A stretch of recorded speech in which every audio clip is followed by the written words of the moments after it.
আল্লাহর এই খাস নামটি ধরে আপনি যেই দোয়া করবেন আল্লাহ পাক সঙ্গে সঙ্গে আপনার সেই দোয়াকেই আল্লাহ পাক কবুল করে নেবেন। এটা চমৎকার একটি আমল, ইউনিক একটি আমল। আপনি করে দেখেন এই সহজ আল্লাহর খাস নামটি। আমরা পারি না, আমরা কেউ এমন নেই।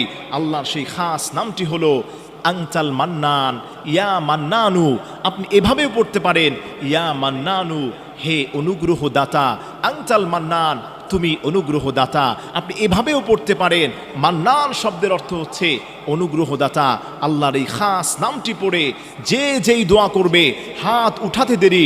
নবীজি বলেন, কেউ যদি হাত উঠিয়ে বলে আল্লাহ আমার রিজিক নাই, আল্লাহর নবী বলে উস্তুজিব, আল্লাহ তোমাকে রিজিক দান করবেন। কেউ যদি বলে আল্লাহ আমি বিপদে আছি, নবীজি বলেন উস্তুজিব, আল্লাহ তোমাকে বিপদ থেকে উদ্ধার করবেন। কেউ যদি বলেন ইয়া আল্লাহ আমার মেয়ের বিয়ে হচ্ছে না, আল্লাহর হাবিব বলেন উস্তুজিব, আল্লাহ তোমার মেয়ের বিয়ে ব্যবস্থা করে দিবেন। সর্বোপরি মুহাদ্দিসিনে কেরাম ব্যাখ্যা করেছেন